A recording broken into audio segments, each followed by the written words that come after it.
Olá, telespectadores da TV Assembleia. Começamos agora mais um Frente a Frente. Hoje aqui conosco, Solange Jurema, presidente nacional do PSDB Mulher, que nos fala sobre as ações das mulheres na política, sobretudo do partido que este ano pode-se avaliar que teve a maior representação de candidaturas aprovadas pelo voto popular nas últimas eleições e que hoje está liderando nacionalmente. Aí eu pergunto, logo de início da nossa entrevista com a senhora Solange Jurema, se o crescimento do PSDB é proporcional também nas candidaturas femininas do partido. E agradeço mais uma vez a sua participação.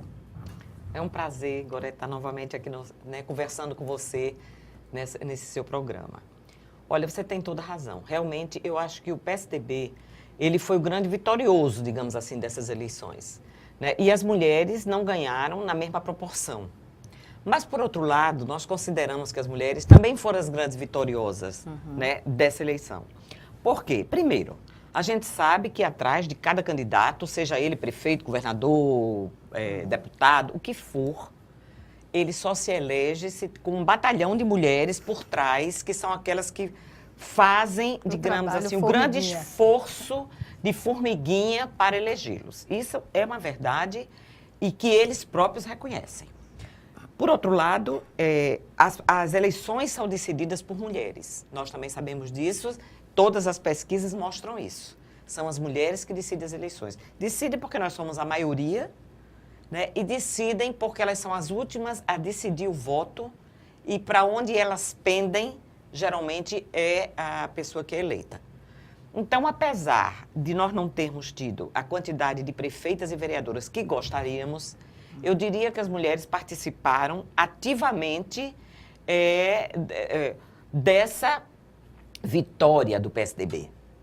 E, portanto, somos também corresponsáveis, eu tenho falado isso sempre que posso, para os meus companheiros de partido, vamos cobrar dos nossos companheiros que eles honrem essa confiança e essa esperança que o povo brasileiro concedeu ao PSDB.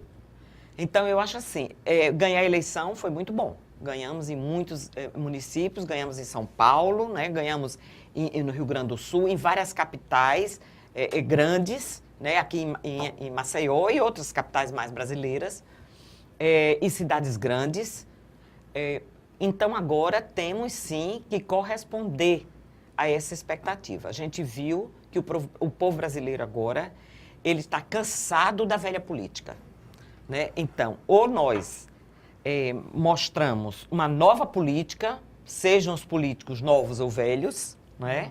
Mas uma nova maneira de fazer política, ou nós vamos perder esse voto de confiança, de credibilidade que o povo brasileiro deu ao PSDB.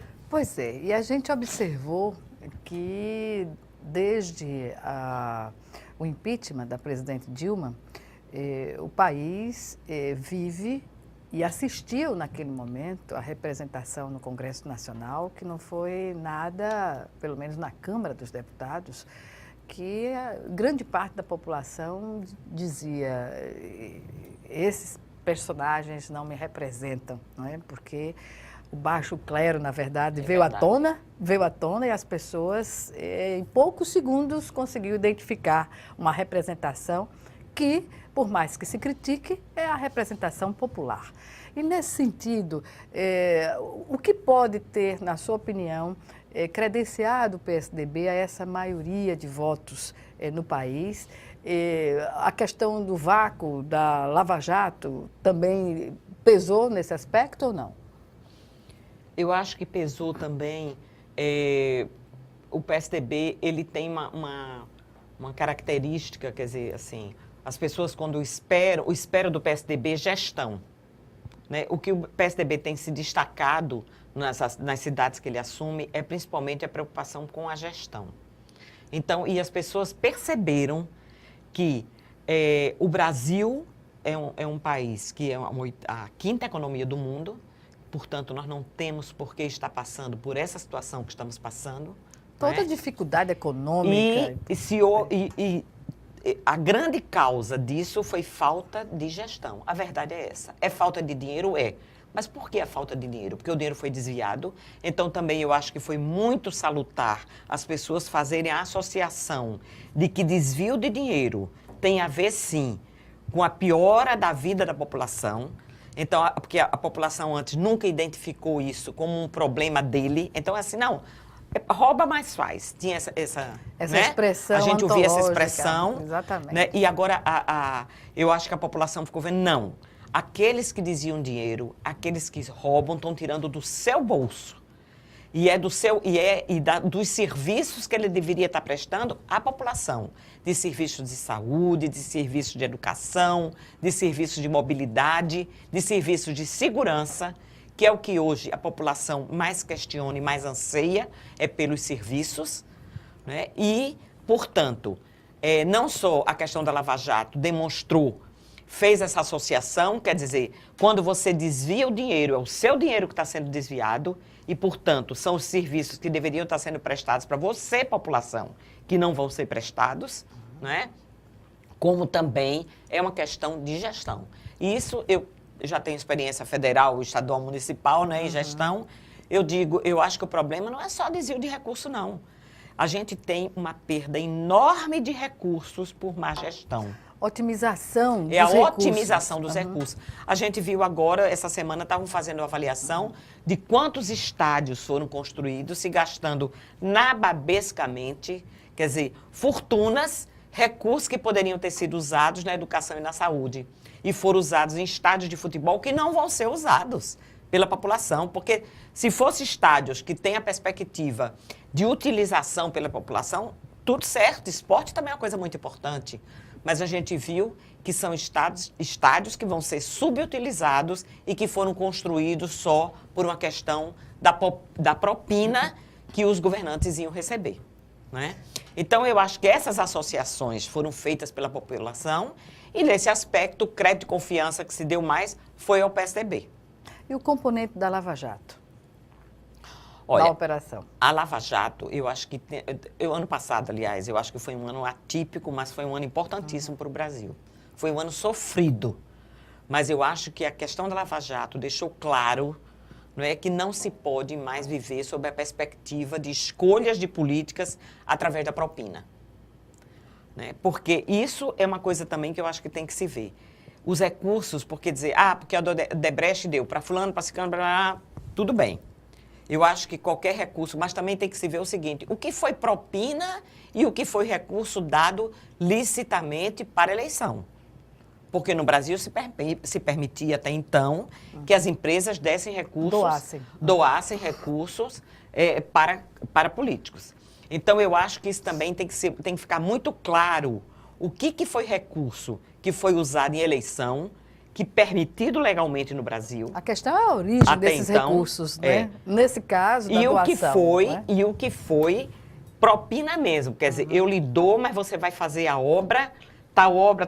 E se constata que depois das eleições a empreiteira estava presente Estava nas obras, presente. Né? Então, isso é que eu acho que tem que ser muito bem averiguado. Né? Para, inclusive, não se misturar o joio com o trigo, né? Eu acho que isso tem que ficar muito claro. E eu acho que todos aqueles que estiverem envolvidos em propina, quer dizer, em doações ilícitas, devem, sim, perder mandato e pagar por isso. Seja de que partido for.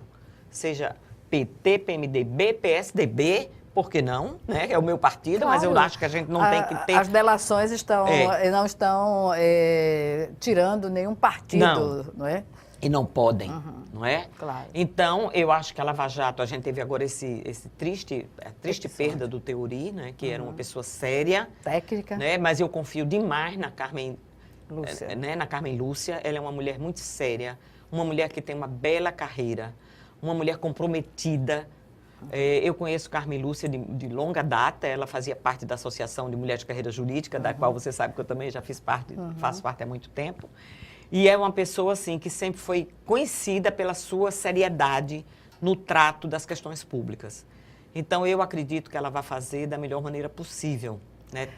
Porque aí a morte do ministro Teori Zavascki só veio acentuar a atenção da população brasileira, não é? E das instituições, que não pode retroceder, não é? Tem que avançar. Não é? E, por outro lado, ele não trabalhava sozinho. Exatamente. Ele tinha uma equipe de juízes que trabalhava com ele e ele apenas comandava essa equipe. Né? Então, eu acho que essa equipe vai continuar, eu acho que tocando a Lava Jato. Eu acredito que não vai haver descontinuidade né? do trabalho. Voltando à questão das expectativas do PSDB Mulher Nacional para 2017. Primeiro, um balanço do que foi 2016, os avanços, o que foi feito para colocar o PSDB Mulher numa linha de, digamos assim, de trabalhar as questões nacionais. Olha, 2016 nós trabalhamos intensamente, porque nós temos uma perspectiva, temos trabalhado sempre nessa perspectiva de que a gente precisa capacitar a classe política. Né? E se não podemos capacitar todos, pelo menos capacitamos as mulheres. Né? Então, essa eu acho que vai fazer a diferença. Até porque as mulheres são mais abertas. Abertas a isso. A isso, né? Então, nós temos uma parceria com a Fundação Konrad Adenauer, que é uma fundação alemã, que é ligada ao partido da Angela Merkel. Essa fundação nos dá um apoio, um aporte financeiro e um aporte técnico, né, de contratar pessoas muito capacitadas para fazer as nossas capacitações. Então, no ano passado, nós capacitamos várias candidatas, as candidatas a prefeitas, candidatas a vereadoras do Brasil inteiro. E assim, conseguimos capacitar muitas candidatas. Fizemos regionalmente, né? E para esse ano, inclusive, a gente já está com a perspectiva de capacitar as eleitas. Que é importante, é importantíssimo. A formação porque, inclusive, política. Uma coisa é você capacitar para a candidata, porque aí você tem que, inclusive, capacitar. É um foco diferente. A candidata, ela tem que saber como é que faz campanha, quais são as regras de campanha, para não ser, por exemplo, ter a sua candidatura impugnada. Então, a gente trabalhou muito a parte jurídica, a parte contábil e tal. Para as eleitas, a perspectiva já vamos capacitar para que elas sejam as melhores gestoras possíveis, né, e possam se destacar como boas prefeitas. E a outra coisa interessante foi que as eleitas, dentre as eleitas, a grande parte faz parte do PSDB Mulher, ou seja, participa ativamente das atividades do PSDB Mulher, e isso é muito bom, porque a gente tem prefeitas, por exemplo, na cidade de Caruaru, né, que é a Raquel Lira, que é uma pessoa comprometida com a causa da mulher. E a gente tem outras cidades, a gente tem a vice-prefeita de Palmas, por exemplo, que foi eleita, a Cíntia Ribeiro, que também faz parte do nosso grupo, faz parte da nossa diretoria do PSDB Mulher. Então, a gente teve várias, da nossa diretoria, por exemplo, eu perdi minhas duas vice-presidentes foram eleitas. Eu estou sem vice-presidentes, porque uma foi eleita prefeita da Chapada dos Guimarães, a outra foi eleita vereadora em Piracicaba, Nancy Tami e a Thelma Oliveira. Né? E temos outra, Judite Botafogo, que foi eleita aí no interior, e também participa ativamente do PSDB Mulher. Então, assim, apesar da gente não ter conseguido o número que nós gostaríamos, dentre as mulheres que foram eleitas, nós temos muitas que são comprometidas, que entendem o que é política de gênero, que podem melhorar a vida das mulheres, e a gente sabe que melhorando a vida das mulheres, melhora da população, né? Porque você tem, é uma questão já existem vários estudos que comprovam isso.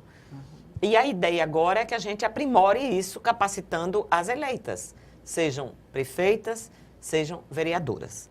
E para isso eu já vou ter, agora em fevereiro, um planejamento estratégico com a Konrad Adenauer, já para a gente definir quantas capacitações nós vamos fazer, já os lugares, o que é que vai ser e, principalmente, nós vamos definir qual vai ser, em que é que nós vamos capacitá-las, né? E quem vão ser esses capacitadores, para a gente ter mais ou menos uma uniformidade de capacitação para todas as regiões brasileiras.